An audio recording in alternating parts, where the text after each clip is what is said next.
श्री शिवाय नमस्तु भयम। दोस्तों, जैसा कि आप सभी लोग जानते हैं कि 27 जनवरी 2026 यानी मंगलवार को पड़ रही है माघ मास की शुक्ल पक्ष नवमी तिथि। और दोस्तों, यह वह तिथि है जो माघ मास में पड़ने वाली सबसे बड़ी तिथि है, क्योंकि यह मंगलवार के दिन पड़ रही है और इसका बहुत ही बड़ा और विशेष महत्व होता है। पूज्य गुरु जी ने कहा है कि अगर कभी भी मौका लग जाए और माघ महीने की नवमी तिथि मंगलवार को पड़ जाए तो आप लोगों को एक छुटकी काला तिल वाला उपाय तो अवश्य ही करना चाहिए। इन दोनों का संयोग बहुत ही कम आता है। इसी के साथ में गुरु जी ने अपनी शिव पुराण कथा में बताया है कि इस दिन आपको एक छुटकी काला तिल वाला उपाय तो आपको अवश्य ही करना चाहिए, क्योंकि ऐसा दिन पूरे साल में सिर्फ एक ही बार आता है। और दोस्तों, आप सभी लोग जानते हो कि मंगलवार नवमी तिथि का अगर सबसे बड़ा कोई उपाय है तो वह एक छुटकी काला तिल वाला उपाय है। तो दोस्तों, मंगलवार नवमी तिथि के दिन आप लोगों को इस एक छुटकी काला तिल वाला उपाय को जरूर करना है। बहुत सारे लोग होंगे जिन लोगों ने इस उपाय को ना किया हो, मतलब पूरा साल निकल गया, उन्होंने किसी भी दिन इस छुटकी काला तिल वाला उपाय को न किया हो। पर दोस्तों, आपके पास एक आखिरी मौका बचा हुआ है, जो कि 27 जनवरी मंगलवार नवमी तिथि के दिन है। इस दिन आप लोगों को इस वाले उपाय को जरूर कर लेना है। भले ही आपने पूरे महीने भर इस उपाय को न किया हो, पर अगर आपने इस महीने के मंगलवार नवमी तिथि के दिन अगर इस वाले उपाय को कर लिया तो आपको इस उपाय को करने का वह फल मिलेगा जिसकी आपने कभी कल्पना भी नहीं करी होगी। इसीलिए आप लोग इस वाले उपाय को एक बार जरूर कर लेना है, ताकि आप लोगों के हाथ से यह मौका ना जा सके और आपको इस उपाय को करने का फल मिल सके। दोस्तों, यह उपाय पंडित जी ने अपनी अभी की ही श्री शिव महापुराण की कथा में बताया है। उपाय को आज हम आपको बहुत अच्छे से समझाने वाले हैं। इस वीडियो को देखने के बाद इस उपाय को समझने के लिए आपको कोई और वीडियो को देखने की जरूरत नहीं पड़ेगी। तो चलिए दोस्तों, उपाय को शुरू करते हैं। देखिए, यह इस माघ महीने के मंगलवार नवमी तिथि के दिन यह इतना खास होता है, इतना महत्वपूर्ण होता है। देखा गया है कभी कभी बड़े बड़े पूजा पाठ अनुष्ठान से जो मनोकामना पूर्ण नहीं होते, वह माघ महीने की मंगलवार नवमी तिथि के दिन एक छोटे से उपाय करने से ही आपकी मनोकामना पूर्ण हो है। और बहुत सारे लोगों ने इस उपाय को किया भी है और उनको इस उपाय को करने का फल भी जरूर मिला है। अगर आप लोग भी इस उपाय को करना चाहते हैं तो आप इस उपाय को पहले अच्छे से समझ लेना, सुन लेना, उसके बाद करना। आपको इस उपाय का फल जरूर मिलेगा। और इस उपाय को कर लेने से आपके घर में चाहे किसी भी प्रकार की दुहक और समस्या क्यों ना चल रही हो, आपको उसका कारण भी नहीं पता है कि भाई यह समस्या किस कारण से चल रही, उसका कुछ भी कारण हो सकता है, जैसे पितृ दोष हो सकता है या किसी भी तरह का मंगल दोष भी हो सकता है। तो इस दिन आप लोगों को यह वाला उपाय कर लेना है। ये एक ऐसा उपाय है जिस उपाय को अगर किसी विशेष दिन पर किया जाए तो भाई उस विशेष दिन का जो है वो तो हमें मिलता ही मिलता है, पर हमने उस दिन पर इस उपाय को किया है तो हमें उससे भी बड़ा फल मिलता है, और फल बहुत जल्दी मिलता है, क्योंकि आप इस उपाय को बहुत ही बड़े और विशेष दिन पर रहे हो। तो चलिए अब उपाय के बारे में बात करते हैं, लेकिन उससे पहले आप लोगों को यह जानना आवश्यक है कि आखिर यह उपाय किस समय करना है, किसको करना है और कैसे करना है। तो चलिए हम आगे आपको वीडियो में एक एक करके बता देते हैं। लेकिन उससे पहले अगर आप लोग हमारे चैनल पर पहली अगर बार आए हैं या फिर मेरी आवाज आज पहली बार सुन रहे हैं तो हमारे चैनल को सब्सक्राइब जरूर कर लेना, और इस वीडियो को लाइक करके कमेंट बॉक्स में श्री शिवाय नमस्तु भयम ओम नमः शिवाय जरूर टाइप कर देना। तो दोस्तों, इस एक छुटकी काला तिल वाला उपाय को हमें इस मंगलवार नवमी तिथि के दिन कैसे करना है, किसको करना है, किस समय करना है और कहां पर करना है, ये सारे सवालों के जवाब आपको इस वीडियो में मिल जाएंगे। और जो ये वीडियो देखेगा भाई, उसको एक छुटकी काला तिल वाला उपाय जरूर करना चाहिए, क्योंकि इस दिन काला तिल का भी बहुत ही बड़ा और विशेष महत्व होता है। और बात आ जाए एक छुटकी काला तिल वाला उपाय की, तो यह सोने पे सुहागा वाली बात हो जाती है, और यह एक बहुत ही बड़ा उपाय हो जाता है इस मंगलवार नवमी तिथि का। तो अब दोस्तों, इस एक छुटकी काला तिल वाला उपाय को आखिर करना किसको है, सबसे पहले हम लोग वो बात जान लेते हैं। तो देखो, घर की जो बड़ी माताएं बहनें होती हैं, उन माताओं बहनों में से कोई भी एक बड़ी माता बहन इस वाले उपाय को कर सकती है। और दोस्तों, अगर आप तो अपने घर में से सभी सदस्यों को भी इस उपाय को करवा सकते हैं। अगर किसी व्यक्ति की खुद की कोई मनोकामना है, खुद की कोई दुख और परेशानी है जो कि वह अपने लिए ही करना चाहता है इस वाले उपाय को, तो वह खुद अपने लिए भी कर सकता है। बाकी अगर कोई घर में से ऐसा है जो कि अपने पूरे घर परिवार की सुख और शांति के लिए यह वाला उपाय करना चाहता है तो भाई वो भी कर सकता है, उसमें भी कोई दिक्कत वाली बात नहीं है। कहने का मतलब है कि इस उपाय को हर एक सदस्य भी कर सकता है और पूरे घर परिवार के सदस्य के लिए घर की बड़ी माताओं बहनों में से कोई एक माता बहन भी कर सकती है। माताएं बहनें अगर घर में उपस्थित ना हो या वह यह वाला उपाय ना कर पा रही हो तो फिर घर का कोई बड़ा सदस्य भी इस एक छुटकी काला तिल वाला उपाय को कर सकता है, चाहे फिर वो पुरुष ही क्यों ना हो, उसमें कोई भी दिक्कत वाली बात नहीं है।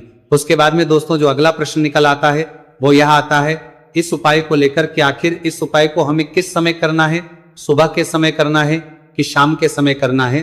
तो देखो इस वाले उपाय को आप लोग सुबह के समय भी कर सकते हो और शाम के समय प्रदोष काल में भी कर सकते हो। अब अगर आप पूछो कि भाई साहब सबसे उत्तम समय कौन सा रहेगा इस एक छुटकी काला तिल वाला उपाय को करने का, तो हम आपसे बस यही कहेंगे कि इस उपाय को आप सुबह के समय करेंगे तो ज्यादा बेहतर होगा। बाकी अगर प्रदोष काल शाम के समय भी करेंगे तो भी अच्छा होगा, उसमें कोई भी दिक्कत वाली बात नहीं है। तो अब दोस्तों जो अगली सबसे बड़ी और महत्वपूर्ण बात आती है वो ये आती है कि सुबह अगर हम उपाय को करेंगे तो हमें कितने बजे से लेकर कितने बजे तक के बीच में करना है, और शाम के समय प्रदोष काल में करेंगे तो हमें कितने बजे से लेकर कितने बजे के बीच में करना है। तो देखो सुबह जितनी जल्दी हो सके आप उपाय को करने की कोशिश करना कि अगर किसी कारणवश लेट भी हो जाओ, थोड़ी देर भी हो जाए तो 10 या 11 बजे तक भी आप उपाय कर लेना, पर 12 बजे से ज्यादा देरी ना हो, ठीक है, इस बात का ध्यान रखना। उसके बाद में दोस्तों अगर शाम के समय प्रदोष काल की बात करें, प्रदोष काल का जो समय है होता है वो शाम के 6 बजे से शुरू हो जाता है, मतलब शाम के 6 बजे से लेकर 7 बजे के बीच का जो समय होता है यह समय प्रदोष काल का समय होता है। तो आप उपाय को 7 या 8 बजे के बीच में भी कर सकते हो, मतलब शाम के 6 बजे से रात 8 बजे के बीच में आप कभी भी इस वाले उपाय को कर सकते हो, उसमें कोई भी दिक्कत वाली बात नहीं है। देखिए यदि आपके जीवन में संकट बहुत ही अधिक चल रहे हैं, समस्याएं बहुत ही अधिक चली हो, एक एक रूप खर्च करने आपको बस ओढ़ रहा है, भूमि से जुड़ी हुई कोई भी समस्या हो या फिर आपके विवाह से जुड़ी हुई कोई भी समस्या हो या आपके व्यापार से जुड़ी हुई कोई भी समस्या हो, तो आपकी ये सारी समस्या इस मंगलवार नवमी तिथि के दिन समाप्त होने वाली है। तो चलिए दोस्तों जानते हैं उस विशेष उपाय के बारे में। देखिए इस वीडियो में हम पूज्य गुरु जी द्वारा बताए गए 3 बहुत ही चमत्कारिक उपायों के बारे में जानेंगे। देखिए ये जो उपाय है आपके जीवन से दुर्भाग्य का तो अंत करेंगे ही, साथ ही साथ यदि आपके जीवन में धन की समस्या चल रही है तो वह सभी भी आपकी समाप्त हो जाएंगी। देखिए गुरु जी ने बताया है कि जब भी मंगलवार नवमी तिथि का दिन पड़े तो हमें कर्ज मुक्ति के लिए कुछ उपाय करने चाहिए। इसी के साथ हमें धन प्राप्ति, भूमि से जुड़े कार्यों और विवाह के लिए भी उपाय करने चाहिए। तो चलिए दोस्तों जानते हैं गुरु जी द्वारा बताए गए सबसे पहले उपाय के बारे में। देखिए यह उपाय विशेषकर उन लोगों को करना है जिनकी भूमि से जुड़ी कोई भी समस्या चल रही हो, यानी कि उनकी भी जमीन से जुड़ी हुई समस्या चल रही है, यानी कि जो लोग मकान खरीदना चाहते हैं या फिर उनका खेत से जुड़ा कोई भी केस चल रहा है, या फिर जिनके भी विवाह में विलंब हो रहा है, या फिर जिन भी लोगों के जीवन में कर्ज बहुत ही अधिक बढ़ने लगा है, कर्ज जो है वो चुका नहीं पा रहे हैं, तो गुरुजी ने कहा है कि ऐसे लोगों को यह उपाय करना चाहिए। देखिए इस उपाय के लिए आपको थोड़े से काले तिल ले लेने हैं। देख आपको मात्र एक चुटकी काले तिल ले लेने हैं, इसी के साथ में आपको थोड़ा सा शहद ले लेना है, फिर सबसे अंत में आपको एक लोटा शुद्ध जल ले लेना है। तांबे के पात्र के अंदर आपको अपने घर से शुद्ध जल ले लेना है और इन सभी सामग्रियों को आपको लेकर के पहुंच जाना है। भगवान शिव के मंदिर में देखिए पूज्य गुरु जी ने बताया है कि इस उपाय को आप सुबह से लेकर के शाम तक किसी भी समय में कर सकते हैं। देखिए मंदिर पहुंचने के आप जो काले तिल लेकर के गए थे उनमें आपको थोड़ा सा शहद लगा लेना है। देखिए आप जो शहद लेकर के आए हैं उस शहद में आपको ये काले तिल अच्छे से डुबो देना है और शहद से युक्त ये जो काले तिल हैं इन्हें आपको शिवलिंग पर अर्पित कर देने हैं, या फिर आपको शिवलिंग के चारों तरफ अच्छे से काले तिल का लेपन कर देना है। पूज्य गुरु जी ने बताया है कि लेपन करते समय यदि आपके जीवन में कर्ज से जुड़ी समस्याएं चल रही हैं लेपन करते समय आपको आर्यन मुक्तेश्वर महादेव का स्मरण करना है, या फिर आपके जीवन में विवाह से संबंधित या फिर जमीन से संबंधित कोई भी समस्या चल रही है तो फिर आपको मंगलेश्वर महादेव का स्मरण करना है। इसके बाद जो आप जल लेकर के आए हैं उसे आपको धीरे धीरे शिवलिंग पर अर्पित कर देना है तथा आपको लगातार शिव महापुराण के मूल मंत्र श्री शिवाय नमस्तु भयम इस मंत्र का जाप करते रहना है। पूज्य गुरुजी ने बताया है कि सिर्फ एक मंगलवार नवमी तिथि ये उपाय करके देखना और आप स्वयं देखेंगे कि 2 से 3 महीने के अंदर आपके जीवन से जुड़ी हुई जो भी समस्याएं हैं बस सभी समस्याएं बहुत ही जल्द महादेव की कृपा से दूर होने लगेगी। तो दोस्तों इस प्रकार से आपको ये पहला उपाय ना है। अब हम जानते हैं दूसरे विशेष उपाय के बारे में। देखिए इस उपाय के लिए आपको एक प्यारी सी बेलपत्र ले लेनी है, इसी के साथ में 1 लोटा शुद्ध जल लेना है तांबे के पात्र के अंदर, और इसी के साथ में आपको थोड़ा सा शहद ले लेना है। देखिए मंगलवार का दिन है और मंगलवार नवमी तिथि के दिन यदि हम शहद का उपाय करते हैं तो इससे महादेव हमसे बहुत ही अधिक प्रसन्न होकर के हमारी मनोकामना को परिपूर्ण करते हैं। देखिए दोस्तों यदि आपको बेलपत्र नहीं मिल पाती है तो आप भगवान शिव के शिवलिंग पर जो बेलपत्र छड़ी हुई होती है उसे शुद्ध जल से धो करके उसका उपयोग कर सकते हैं। तो इन सभी सामग्रियों को आपको भगवान शिव के मंदिर में लेकर के पहुंच जाना है। गुरुजी ने कहा है कि इस उपाय को भी आप सुबह से लेकर के शाम तक किसी भी समय में कर सकते हैं।